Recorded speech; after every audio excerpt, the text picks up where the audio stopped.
Thank you very much. Hare Krishna, dear devotees. Thank you for joining us. So आज क्योंकि बहुत सारे devotees काफी टाइम से बोल रहे थे कि हमें गुरु तत्व के बारे में जानना है, गुरु कौन होते हैं, क्या गुरु का रोल है हमारी लाइफ में। सो हमने सोचा कि भागवतम से एक वीक और ब्रेक लेते हैं और गुरु तत्व पे एक स्पेशल सेशन करते हैं। तो एटलीस्ट आपको मतलब एक आइडिया लग जाएगा कि गुरु का क्या रोल है हमारी लाइफ में और गुरु की क्या क्वालिफिकेशंस होते हैं, किसको हम गुरु समझ सकते हैं, किनको गुरु के रूप में हम देख सकते हैं। तो ये जानना बहुत ज़रूरी है। किसी भी भक्त को अगर अपनी आध्यात्मिक जीवन में प्रगति करनी है तो गुरु का रोल जो है बहुत बहुत बहुत इम्पोर्टेंट है। तो that's why we decided we will do it. So let's start. मैं शेयर कर रही हूँ प्रेजेंटेशन।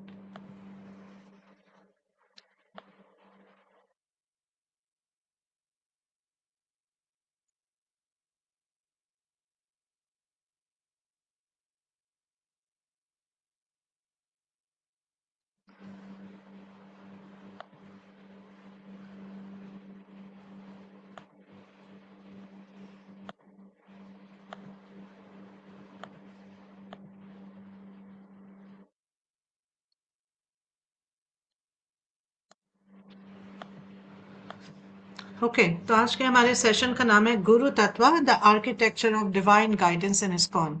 कि किस तरह से इस्कॉन में हमें आध्यात्मिक शिक्षा मिलती है और क्या पूरा स्ट्रक्चर किस प्रकार से है उसके बारे में आज हम जानने की कोशिश करेंगे। तो मंगलाचरण कर लेते हैं सबसे पहले, उसके बाद विल स्टार्ट। ओम ज्ञानतिमिरान्धस्य ज्ञानाञ्जनशलाकया चक्षुरुन्मिलितं येन तस्मै श्रीगुरुवे नमः।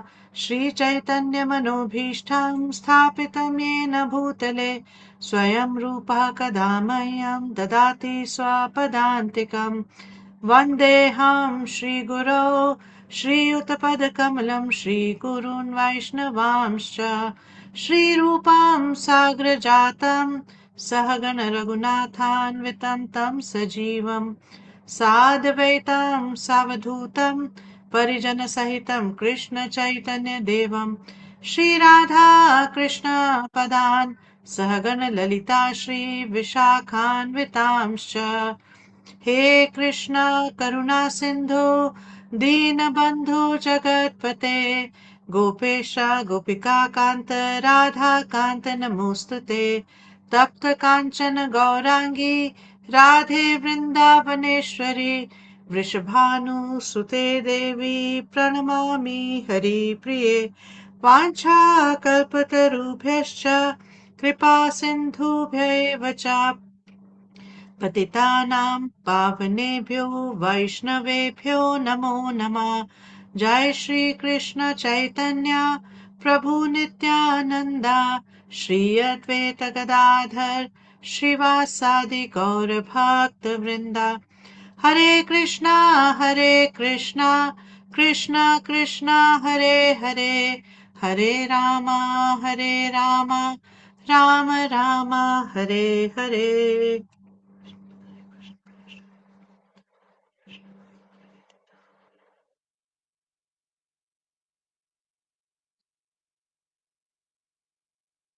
ओके, तो गुरु तत्व के बारे में जानने से पहले सबसे पहले हम देखते हैं कि पद्म पुराण में क्या बताया गया है।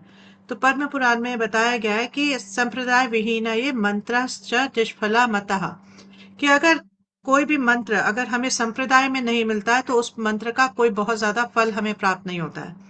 और फिर क्या बताया कि श्री ब्रह्म रुद्र सनका वैष्णवा क्षिति पावनः। कि मतलब क्या कि इस वजह से ताकि जो जीव है जो कि बद्ध जीव है स्पेशली उनको जो शिक्षा है आध्यात्मिक शिक्षा एक परंपरा में प्राप्त हो, इसीलिए चार बोनाफाइड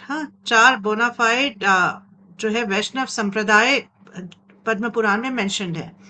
और ये चार संप्रदाय कौन कौन से हैं? एक का इनॉग्रेशन या एक को हेड करते हैं लक्ष्मी देवी, एक को हेड करते हैं ब्रह्मा जी, एक को हेड करते हैं शिव जी और एक को हेड करते हैं चार कुमार। हम्म और यहाँ पे क्या बताया है पद्म पुराण में कि इन चारों संप्रदाय में अलग अलग आचार्य आएंगे, अलग अलग लोग आएंगे और पूरी पृथ्वी को शुद्ध करेंगे। तो जैसे हम इस पिक्चर में हम देख पा रहे हैं कि ये चारों के चारों संप्रदाय जो हैं ये भगवान कृष्ण से ओरिजिनेट हो रहे हैं। तो ब्रह्मा जी के जो संप्रदाय है उसमें ब्रह्मा जी ने नारद मुनि को दिया। आप देख सकते हैं लेफ्ट साइड में नारद मुनि से मध्वाचार्य। अब ये मध्वाचार्य और नारद मुनि के बीच में बहुत सारे आचार्य हैं। ऐसा नहीं है कि डायरेक्ट नारद मुनि से मध्वाचार्य जी को मिला, लेकिन इस यहाँ पे फोटो में आप जो है मेन मेन कुछ आचार्यों को देख रहे हैं। इसके बीच में बहुत सारे आचार्य हैं। और 22वें नंबर पे है चैतन्य महाप्रभु। मध्वाचार्य से 22वें मध्वाचार्य 5वें नंबर पे है, 22वें नंबर पे है चैतन्य महाप्रभु, 29वें नंबर पे है श्रीला भक्ति विनोद ठाकुर, और फिर 31वें नंबर पे है श्रीला भक्ति सिद्धांत सरस्वती ठाकुर, और 32वें नंबर पे है श्रीला प्रभुपाद। हाँ, तो हम जो है जो इस्कॉन है ये ब्रह्म मध्व गौड़िया संप्रदाय का पार्ट है। तो एक ऑथेंटिक संप्रदाय का पार्ट है। हाँ, जो कि पद्म पुराण में 4 ऑथेंटिक संप्रदाय बताए गए हैं, उनमें से एक ऑथेंटिक संप्रदाय में इस्कॉन आता है। तो इसीलिए तो जो शिक्षा हमें इस्कॉन में मिल रही है हम समझ सकते हैं कि वो ऑथेंटिक है। जो भगवान ने दी वो शिक्षा हमारे तक आ रही है एक प्रमाणिक गुरु परंपरा के द्वारा। तो इसीलिए आप देखेंगे कि प्रभुपाद जी ने जो अपनी भगवत गीता की कमेंट्री है उसका नाम दिया Bhagavad Gita as it is, या फिर भगवत गीता यथा रूप। हाँ, इसका ये मतलब है कि जिस प्रकार से ये शिक्षा कृष्ण ने अर्जुन को दी थी उसी प्रकार बिना किसी तोड़ के और बिना किसी जोड़ के ये जो शिक्षा है वो एज इट इज यथा रूप हमारे तक पहुंच रही है गुरु परंपरा के द्वारा। तो ऐसा बताया जा रहा है कि जो भी मतलब गुरु हैं वो परंपरा में आने चाहिए। और वैष्णव संप्रदाय में एक मतलब शिव मतलब जो शिव भक्त हैं उनकी अलग परंपरा हो सकती है, लेकिन जो विष्णु भक्त हैं जो वैष्णव हैं उनमें 4 ये प्रमाणिक परंपराएं हैं। और इन 4 परंपराओं में अगर आप किसी भी एक में जाते हैं तो वहां पे आपको बोनाफाइड ज्ञान प्राप्त होगा। तो इसीलिए जब हम पहले गुरु को अप्रोच करने की कोशिश करते हैं तो हमें सबसे पहले ये चेक करना होता है कि क्या ये जो गुरु हैं या ये जो एक पर्टिकुलर सोसाइटी है या एक पर्टिकुलर मत है, क्या ये बोनाफाइड है, क्या ये प्रमाणिक परंपरा में आ रहा है या नहीं। ठीक है।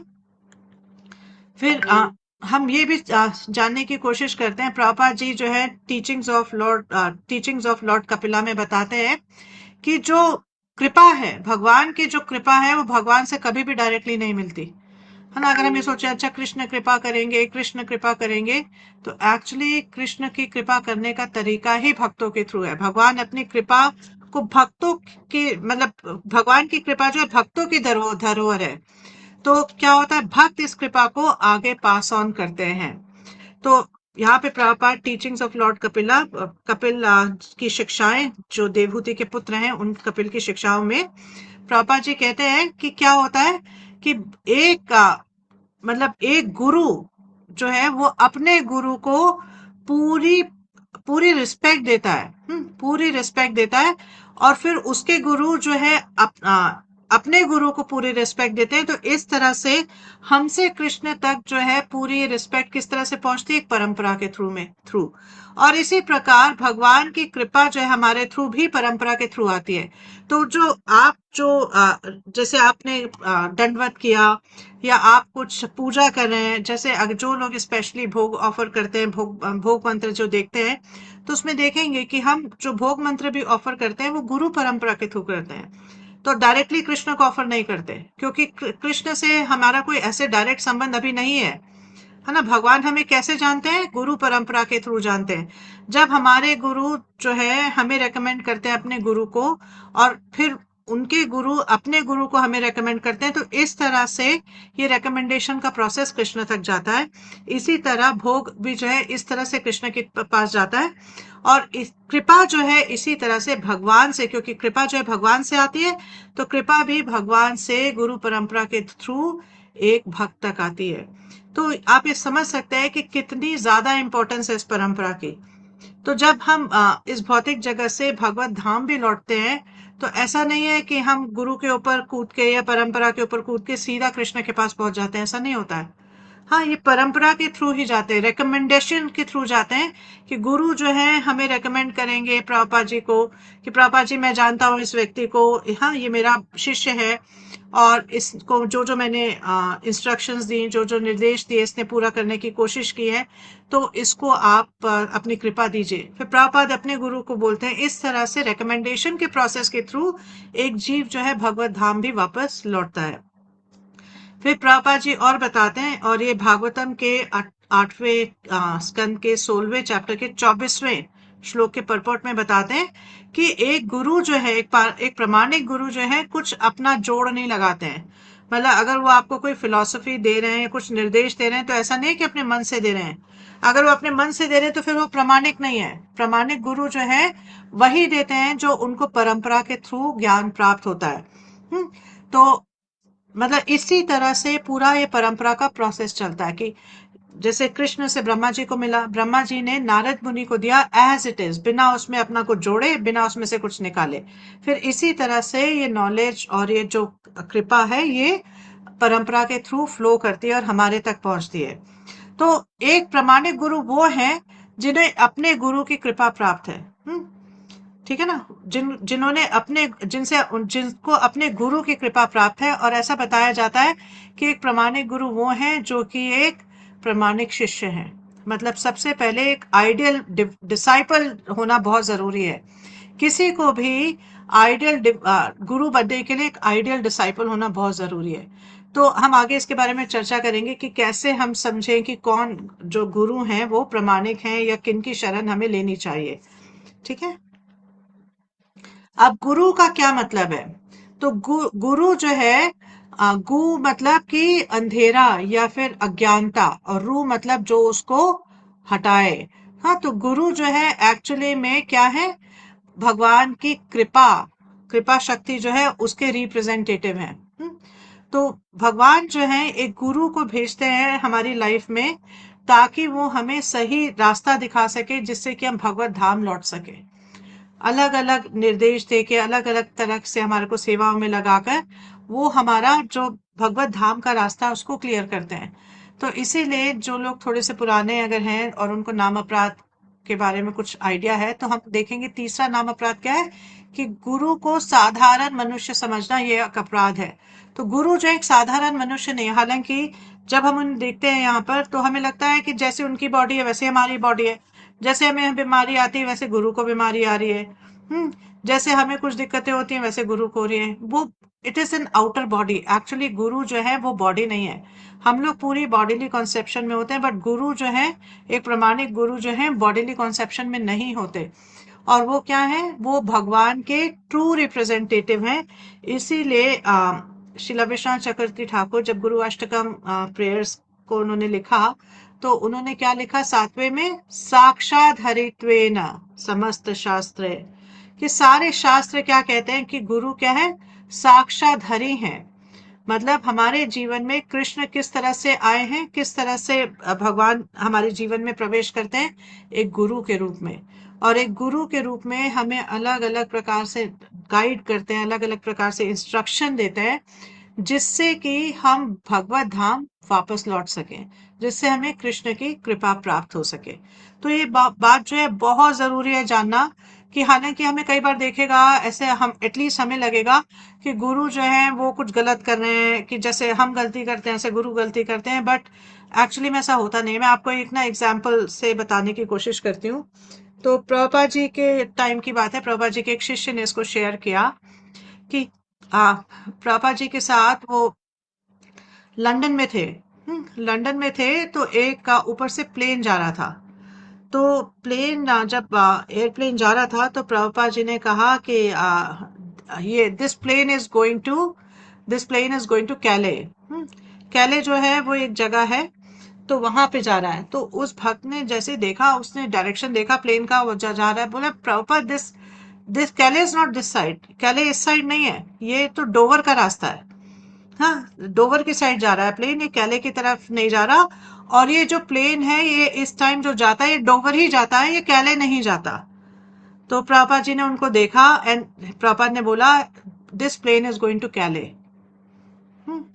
अब वो भक्त मतलब उनको बड़ा सरप्राइज लगा कि अब गुरु बोल रहे हैं, क्या उनसे आर्ग्यू करना। हाँ, अब मन ही मन वो ये सोच रहे हैं कि इनको क्या पता ज्यादा लंदन के बारे में, कि कहाँ जाती है कौन सी फ्लाइट, मतलब हमें तो पता है, हम यहाँ के रहने वाले हैं, इनको क्या पता।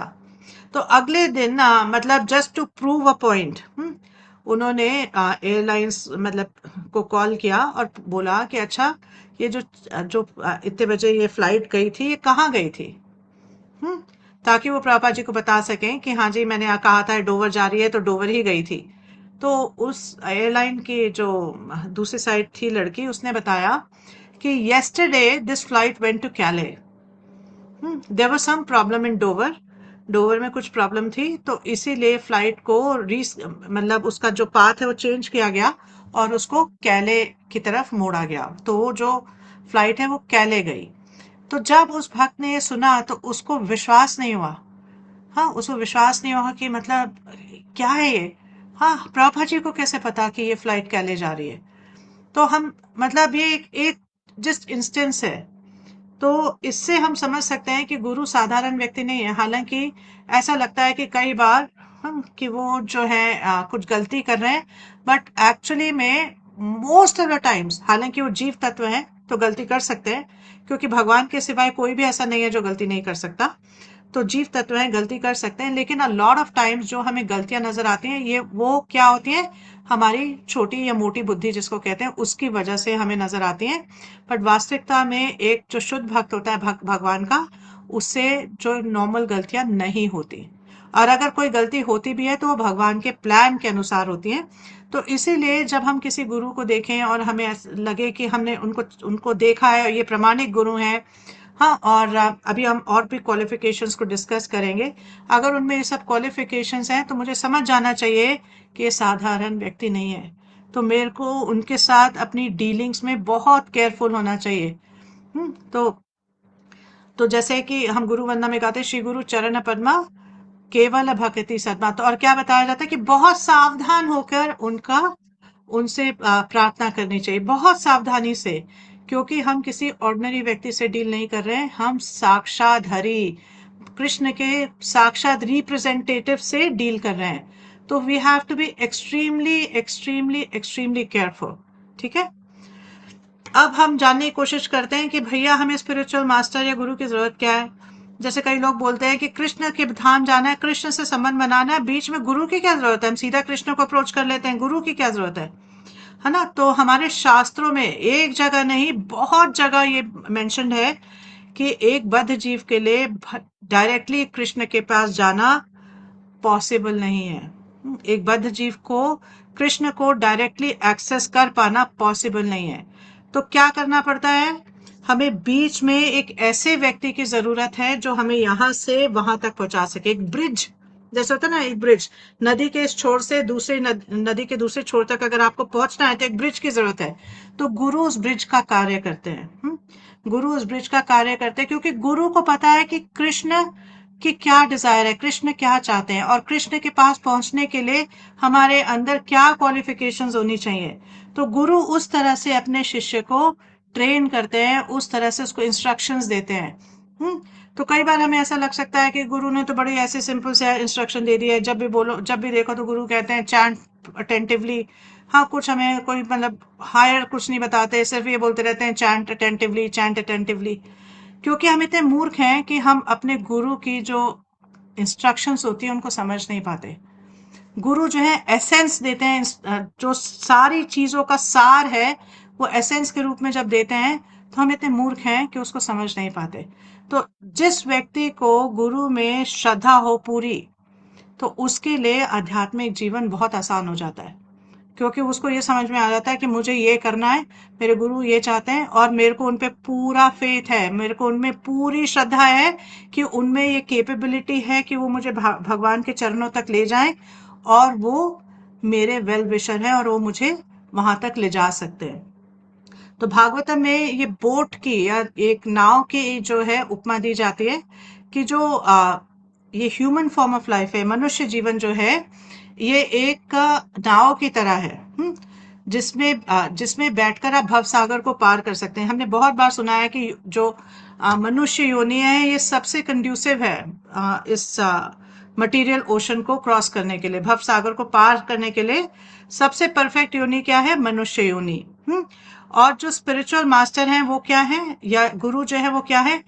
इस बोट के जो नेविगेटर या कैप्टन होते हैं, जो बोट चलाने वाले हैं, वो कौन है? गुरु। तो उनको पता है कि इस मनुष्य जीवन को किस तरह से इस भव सागर के पार ले जाया जा सकता है। तो वो एक्सपर्ट नाविक है, एक्सपर्ट नाविक हैं, और वो जानते हैं कि किस तरह से इस मनुष्य जीवन से एक व्यक्ति इस भौतिक जगत से निकलकर कृष्ण तक पहुंच सकता है। ठीक है। और गुरु जो है कई प्रकार के होते हैं। सबसे पहले होते हैं चैत्य गुरु। चैत्य गुरु, जिसको हम परमात्मा के रूप में भी सुनते हैं, द गुरु विद इन। तो क्या है? कृष्ण जो है हमारे सबके हृदय में परमात्मा स्वरूप में बैठे हैं। और आप देखेंगे कि आप जैसे जैसे आप भक्ति के मार्ग पे बढ़ेंगे, तो अंदर से आपको अंतरात्मा की आवाज या परमात्मा की आवाज आएगी। हाँ, जो कि आपको बताएंगे ऐसे करो वैसे करो। और जितना ध्यान आप इस आवाज पे दोगे और इस तरह से एक्ट करोगे, उतना एक्टिवली परमात्मा हमारे साथ जो है इंटरेक्ट करेंगे। हाँ, तो इनको चैत्य गुरु कहा जाता है। और चैत्य गुरु मतलब जो परमात्मा है वो हमें इंटेलिजेंस भी देते हैं, हमें बुद्धि देते हैं कि किस प्रकार से एक गुरु की शरण लेनी चाहिए, किस गुरु के प्रति शरणागत होना चाहिए, है ना। तो परमात्मा ये इंस्पिरेशन देते हैं। तो परमात्मा का एक बहुत इंपॉर्टेंट रोल है हमारी लाइफ में। मतलब हमें प्रे करना चाहिए कि भगवान, आप परमात्मा स्वरूप में हमारे अंदर बैठे हैं, प्लीज हमें राइट डायरेक्शन में जाने के लिए इंस्पिरेशन दीजिए, हमें प्लीज गाइड करिए कि हम जो है सही रास्ते पे चलें, सही गुरु के पास पहुंचे, और फिर उनको अच्छी तरह से उनके आदेशों को माने और उनके प्रति शरणागत हो सकें। ठीक है। फिर एक गुरु होते हैं जिनको कहते हैं वर्तमान प्रदर्शक गुरु। हाँ, या इनको कई बार शॉर्ट फॉर्म में पथ प्रदर्शक गुरु भी कहा जाता है। तो ये वो होते हैं जो सबसे पहले आपको कहते हैं मंदिर आओ, हाँ इधर आओ, मंदिर में आओ, आप इस क्लास में आओ, है ना। तो क्या होता है कि हम लोग जो है इस भौतिक जगत में घूम रहे हैं, हाँ, लेकिन भगवान की जो है अहेतु की कृपा से हमारे जीवन में एक ऐसा व्यक्ति आता है एक टाइम पे, जो कि हमारे पीछे पड़ जाता है कि नहीं नहीं, आप आओ मंदिर आओ, आप मंदिर आओ, आप क्लास में आओ। तो ऐसे व्यक्ति को जो हमें सबसे पहले मंदिर लेके जाता है या क्लास में लेके जाता है या कोई बुक देता है, उसको कहा जाता है वर्तमान प्रदर्शक गुरु। तो ये जो है इनका मतलब हमें हमेशा एक्चुअली जो भक्ति का जो मार्ग है, ये किसका मार्ग है? कृतज्ञता का मार्ग है। कि हमें हमेशा इस बात का ध्यान रखना चाहिए कि हमारे जीवन में किस व्यक्ति ने हमारे आध्यात्मिक प्रगति के लिए क्या रोल प्ले किया। तो इस व्यक्ति का, इस वर्तमान प्रदर्शक गुरु का बहुत इम्पोर्टेंट बहुत इम्पोर्टेंट रोल है हमारी लाइफ में, क्योंकि इन्होंने सबसे पहले हमें भक्ति के मार्ग के बारे में बताया। तो हमें हमेशा, चाहे बाद में हमारी कई बार हमारे जो संबंध है अगर वो इतने अच्छे नहीं भी रहे, लेकिन कृतज्ञता हमारे अंदर हमेशा रहनी चाहिए कि इस व्यक्ति ने मेरी लाइफ में एक बहुत इम्पोर्टेंट रोल प्ले किया है। फिर आते हैं दीक्षा गुरु। ऐसे गुरु जो कि हमें दीक्षा देते हैं, जिनके द्वारा हमें हरिनाम जो है प्राप्त होता है, जो हमें एक आध्यात्मिक नाम देते हैं, और जो हमें इस जो गुरु परंपरा है उससे जोड़ते हैं। गुरु परंपरा से जोड़ते हैं दीक्षा गुरु। और क्या करते हैं? वो यज्ञ होता है, और एक जो शिष्य है वो भगवान, अग्नि और वैष्णवों के सामने, गुरु के सामने क्या लेते हैं? एक वाव लेते हैं, एक प्रतिज्ञा करते हैं।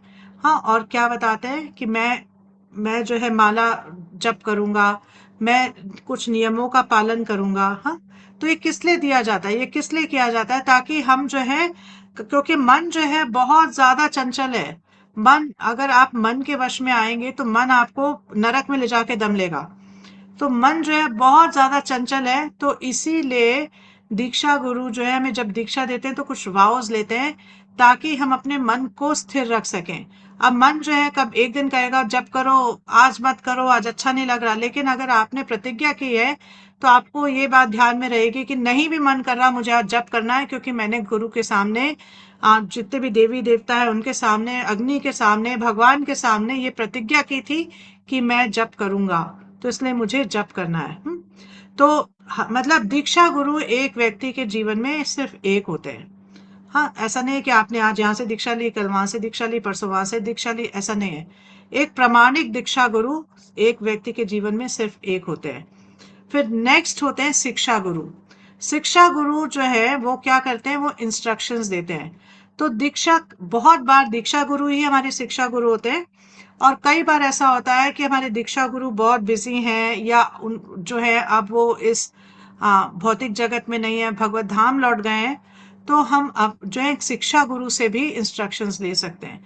ये शिक्षा गुरु जो है क्या करते हैं, एक बोनाफाइड या प्रमाणिक शिक्षा गुरु वो हैं जो दीक्षा गुरु की जो मतलब दीक्षा गुरु की जो इंस्ट्रक्शंस है, जो उनके निर्देश है, उनको पालन करने में हमारी सहायता करते हैं।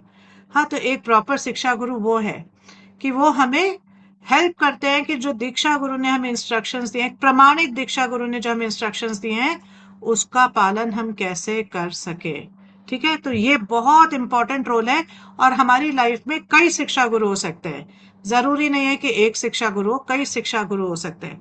और ये शिक्षा गुरु और दीक्षा गुरु जो है, इनको कहा जाता है कि ये एक्चुअली में सेम लेवल पे है, इन द सेंस कि शिक्षा गुरु, हम ये एक जो टर्म है, इसको हमें लूजली जो है इस्तेमाल नहीं करना है।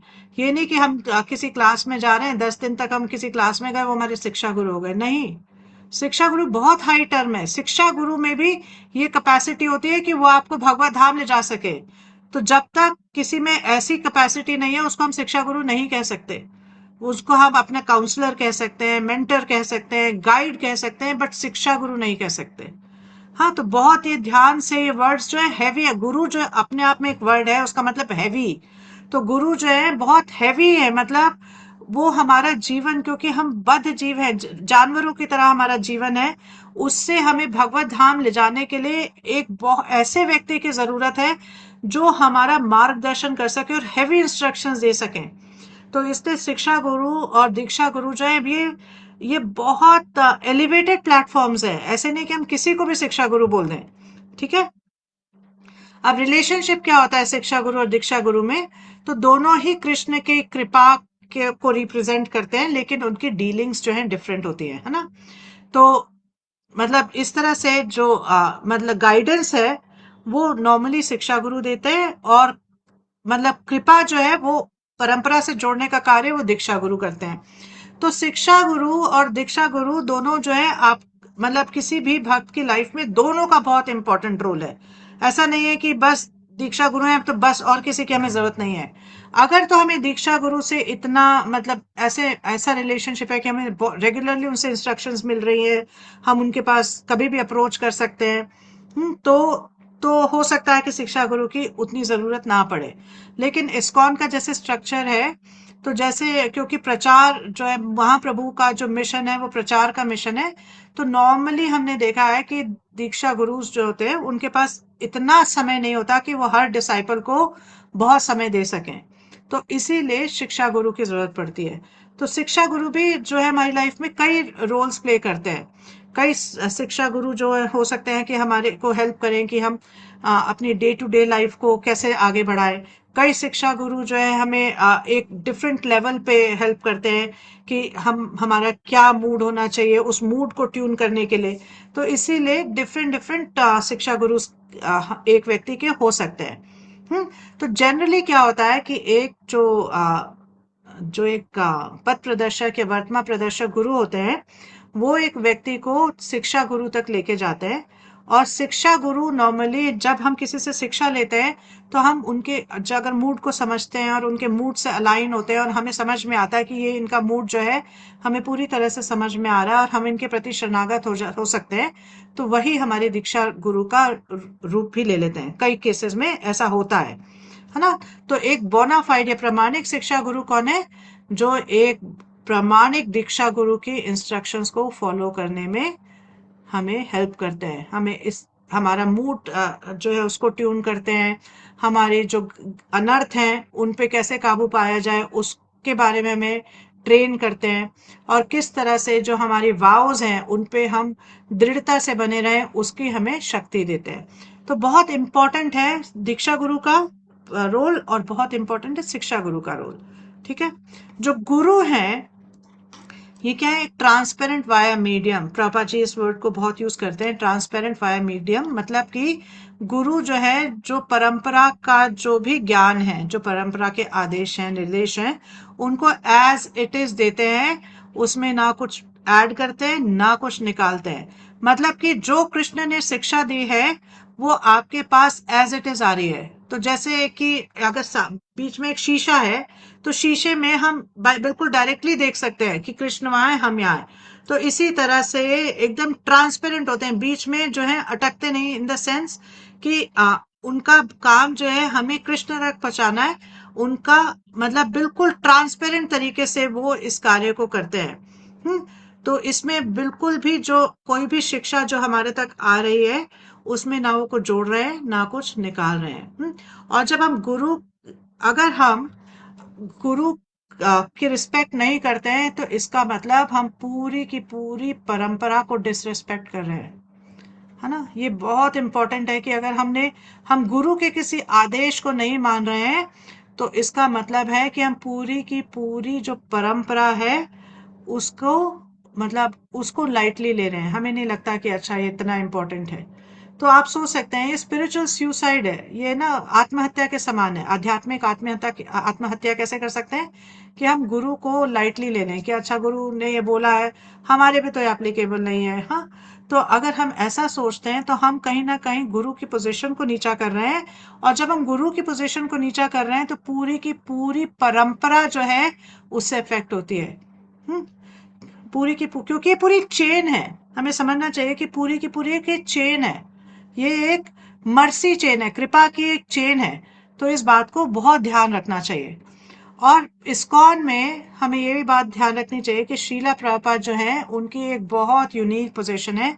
वो इस्कॉन के फाउंडर आचार्य हैं।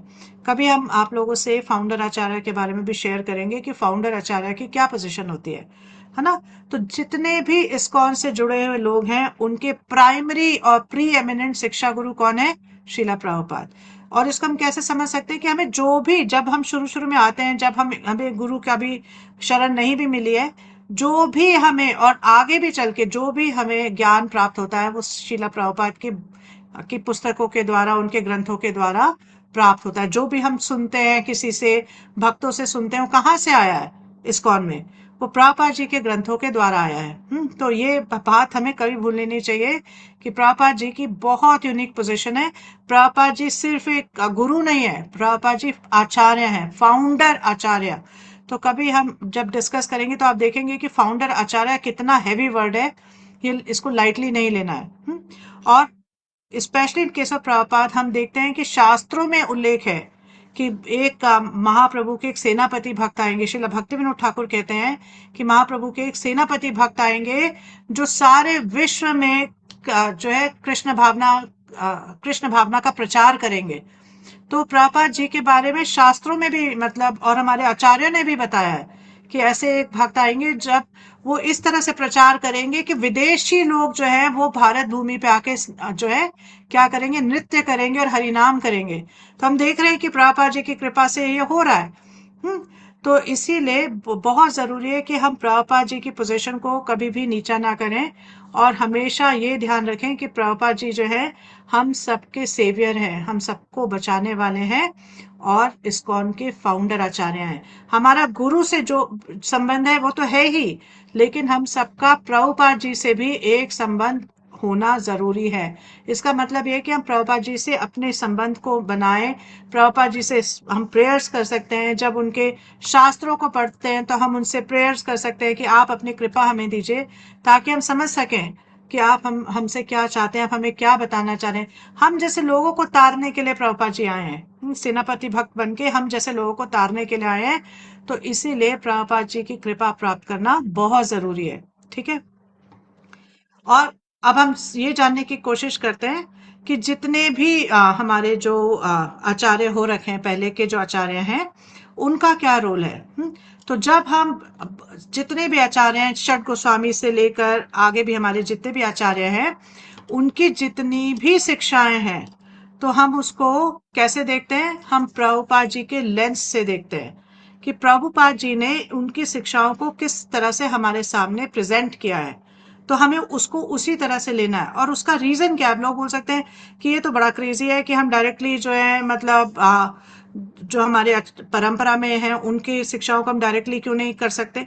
क्योंकि प्रभुपाद जी जानते हैं कि कलयुग के प्राणी को क्या बात किस तरह से समझ में आएगी। तो प्रभुपाद जी ने हमारे आचार्यों की शिक्षाओं को हमारे सामने इस तरह से प्रेजेंट किया है कि हम बिना किसी कंफ्यूजन को उनको समझ सकें, और we can read between the lines.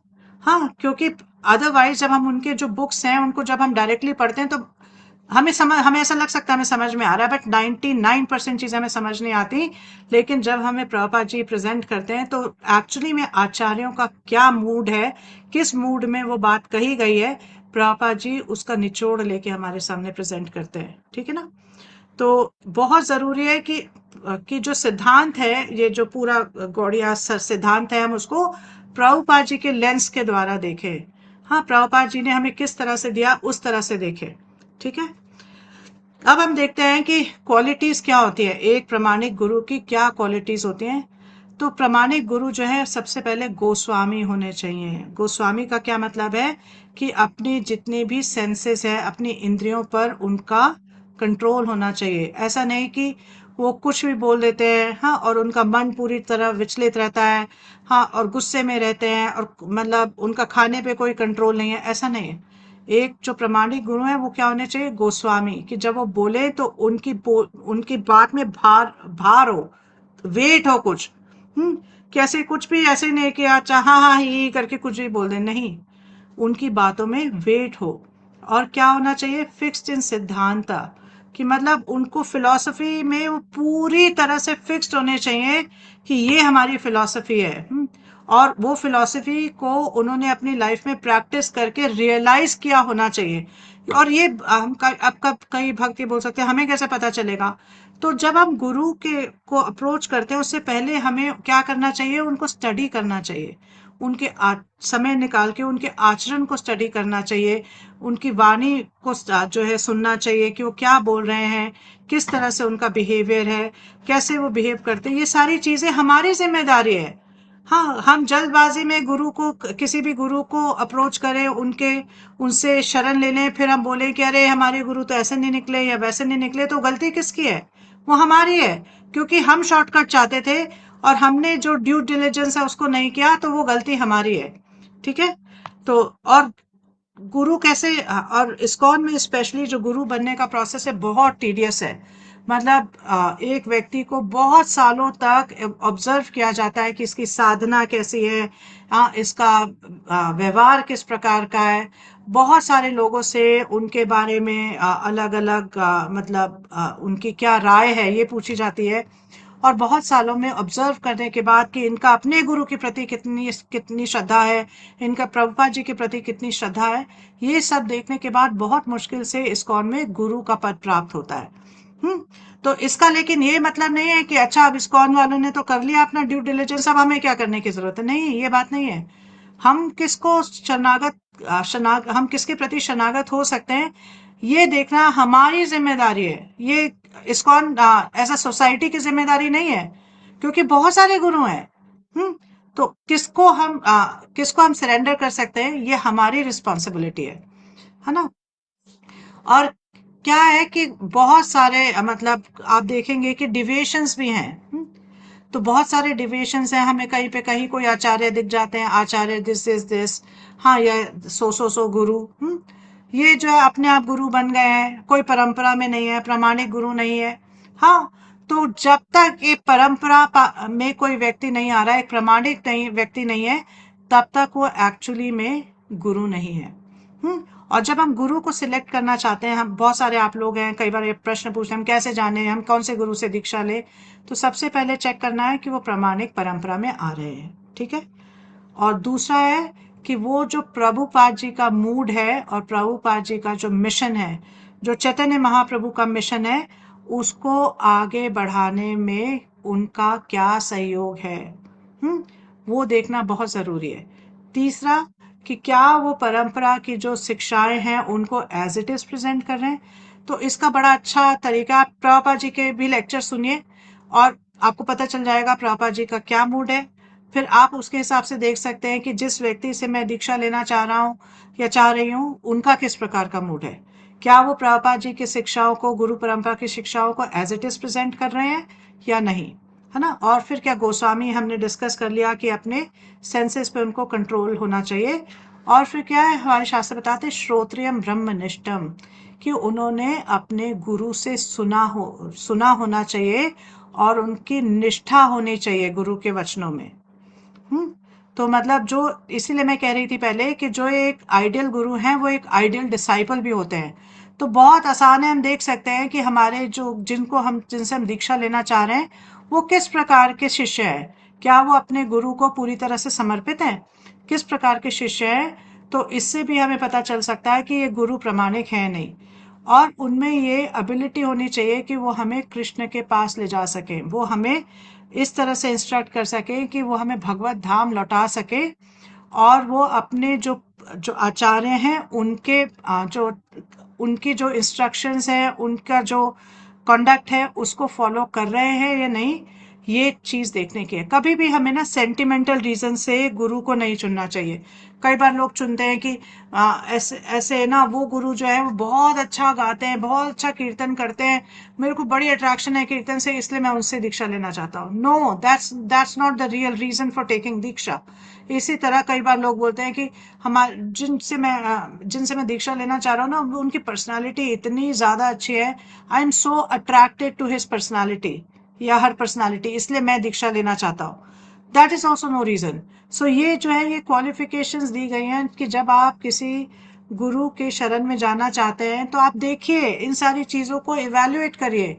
ये आपकी लाइफ का मोस्ट इम्पोर्टेंट डिसीजन है कि आप किसके किसके किससे दीक्षा लेते हैं और किसको सरेंडर करते हैं। इस पे इस पे पूरा कुछ डिपेंड करता है कि आप इस जीवन में भगवत धाम लौट पाएंगे या नहीं लौट पाएंगे। ठीक है ना। तो बहुत जरूरी है, तो इस टॉपिक को बहुत ध्यान से सुनना चाहिए और देखना चाहिए। और क्या है, गुरु और कृष्ण दो हैं, दो पैरेलल ट्रैक्स हैं, दो पैरेलल ट्रैक्स हैं। और इन दोनों पैरेलल ट्रैक्स पे जो है हमारी स्पिरिचुअल एक्सप्रेस चलती है ना। गुरु जो है वो, पहले हमें कृष्ण की अहेतुकी कृपा से गुरु की प्राप्ति होती है, फिर गुरु की कृपा से हमें कृष्ण की प्राप्ति होती है ना। और इसीलिए हमें दोनों में फुल फेथ होना चाहिए। और जो ये दोनों के जो कॉम्बिनेशन है, इस दोनों जब भी कॉम्बिनेशन आइडियल होता है, तब एक जीव जो है भगवत धाम जाने के लिए के लायक बनता है। उसके हृदय में भक्ति लता बीज जो है, उस वो जो है उदय होने लगती है और बढ़ते बढ़ते बढ़ते बढ़ते कृष्ण के चरणों में जाके शरण लेती है। इसीलिए चैतन्य चरितामृत में मध्य के 19वें चैप्टर में 200 कुछ में श्लोक में ये आता है श्लोक, ब्रह्मांड भ्रमिते कौन भाग्यवान जीव, गुरु कृष्ण प्रसादे पाए भक्ति लता बीज। कि इस ब्रह्मांड में भ्रमण करते करते एक समय जाके किसी एक जीव का ऐसे भाग्य उदय होता है कि गुरु और कृष्ण की कृपा से उसके हृदय में भक्ति लता बीज जो है, हाँ, वो क्या होता है, अंकुरित होता है। तो बहुत जन्मों से हम जो है भटक रहे हैं इस भौतिक जगत में, बहुत जन्मों जन्मांतर से भटक रहे हैं। तो अब जो है ऐसा हमारा भाग्य उदय हुआ है कि हमें जो है बहुत सारे, हम जो है उनको एटलीस्ट ये बोनाफाइड प्रोसेस पता चल गया है, एक बोनाफाइड संप्रदाय के बारे में पता चल गया है। हाँ, तो यहाँ पे जब आप किसी, मतलब थोड़े सीरियस होंगे, जब एक गुरु की शरण में जाएंगे, तो गुरु की इंस्ट्रक्शंस को फॉलो करने से गुरु और कृष्ण दोनों की कृपा को प्राप्त करके आप क्या कर सकते हैं, भगवत धाम लौट सकते हैं। प्रभुपाद जी ने कहा है कि अगर कोई सिंसियरली फॉलो करेगा जो प्रोसेस मैंने दिया है, तो एक जीवन में, मतलब इस जीवन के अंत में वो भगवत धाम लौट पाएगा। तो बहुत इंपॉर्टेंट है ना। और फिर एक और जो इम्पोर्टेंट चीज है वो है वाणी वर्सेस वपु। वपु मतलब कि गुरु का फिजिकल प्रेजेंस, गुरु का फिजिकल प्रेजेंस। और वाणी क्या है, वाणी जो है उनकी इंस्ट्रक्शंस। तो जैसे कि हम जानते हैं कि गुरु जो हैं वो हमेशा हमारे सामने फिजिकली प्रेजेंट नहीं रहेंगे, तो इसलिए बहुत ज़रूरी है कि हम अपना जो संबंध है उनकी वाणी से भी बनाएं, और स्ट्रॉन्गर संबंध हमारा उनकी वाणी से होना चाहिए। जैसे शिला प्रभुपाद हमारे हमारे सामने अभी प्रेजेंट नहीं है, लेकिन उनके शास्त्रों को पढ़कर, उनके लेक्चर्स को सुनकर हम क्या कर सकते हैं, बहुत स्ट्रॉन्ग कनेक्शन प्रभुपाद जी से बना सकते हैं। इसी तरह गुरु को जब एक्सेप्ट करते हैं तो हमें उनकी बापू उससे तो बनाना ही चाहिए। जब तक गुरु फिजिकली प्रेजेंट है हमें ट्राई करना चाहिए कि हम ज़्यादा से ज़्यादा उनका एसोसिएशन ले सकें, हाँ, उनकी कोई सेवा कर सकें। लेकिन उससे ज़्यादा ज़रूरी है हमारा कनेक्शन उनकी वाणी से, मतलब वो जो इंस्ट्रक्शंस देते हैं उससे हमें अपना कनेक्शन बहुत स्ट्रांगली बनाना चाहिए। और वाणी सेवा मतलब क्या है कि जो गुरु जो चाहते हैं उसको हमें पूरा करने के लिए चाहे अपने आप को थोड़ा सा स्ट्रेच जोन में भी डालना पड़े, अपने आप को थोड़ी सी इनकन्वीनियंस भी हो रही हो, तो उसको करने की कोशिश करनी चाहिए। आप ये सोचिए कि गुरु ने ऐसी इंस्ट्रक्शन दिया है कि तो हम बिल्कुल कंफर्टेबली कर सकते हैं, तो हमारे में चेंज कैसे आएगा? अगर हम हर चीज कंफर्टेबली कर सकते हैं तो हमारे अंदर चेंज कैसे आएगा? इसलिए गुरु की जो इंस्ट्रक्शंस होती है ना वो ऐसी होती हैं कि हमें अपने आप को अपने कंफर्ट जोन के बाहर जाके उनकी इंस्ट्रक्शंस को फॉलो करना पड़ता है। क्योंकि जब तक हम अपने कंफर्ट जोन से बाहर नहीं जाएंगे, अपने अनर्थों पे कैसे काबू पाएंगे, अपने जो नेचर है उसको कैसे चेंज करेंगे, हाँ, और जो हमारे अंदर जो वो सारी चीजें हैं जो कि एक ऑब्स्टिकल की तरह एक्ट कर रही हैं उनको कैसे चेंज करेंगे? तो इसीलिए बहुत जरूरी है कि हम इस बात के लिए तैयार रहें कि जो गुरु की इंस्ट्रक्शंस हैं उनको फॉलो करने के लिए हमें कुछ ना कुछ इनकन्वीनियंस अगर सहन भी करनी पड़ती है तो करनी चाहिए। और वपू सेवा जैसे मैंने कहा कि गुरु की फिजिकल प्रेजेंस या उनके मिशन को मिशन में सेवा करना जो है, या उनकी फिजिकल बॉडी की सेवा करना, उनका फिजिकली उनके लिए कुछ करना, वो वपू सेवा है। तो क्या करना, क्यों ये जरूरी है? आपको ये बोल सकता है कि क्या ये सब क्या है, क्यों जरूरी है? क्योंकि जब तक आप गुरु को प्रसन्न नहीं करेंगे, आप ये समझ लीजिए कृष्ण आपसे प्रसन्न नहीं है। क्योंकि गुरु कौन है? कृष्ण के रिप्रेजेंटेटिव हैं। तो प्रभुपाद जी भगवत गीता के चौथे चैप्टर के 34वें श्लोक में उसके तात्पर्य में बताते हैं कि मतलब अगर गुरु किसी को भी, मैं पैराफ्रेज कर रही हूँ, कि गुरु की कृपा के बिना कोई भी व्यक्ति जो है भगवत धाम नहीं लौट सकता। मतलब जो अगर आपको भक्ति में सक्सेस चाहिए तो उसका एक शॉर्टकट है, to please the spiritual master. अगर आपने अपने गुरु को प्रसन्न कर लिया है, गुरु को सेटिस्फाई कर लिया है, भक्ति का मार्ग आपके लिए बहुत आसान हो जाएगा। It will be very easy. आपको ऐसा लगेगा कि कोई और खींच के ले गया मुझे, मतलब मेरे में तो क्षमता नहीं थी but somebody else is pulling me.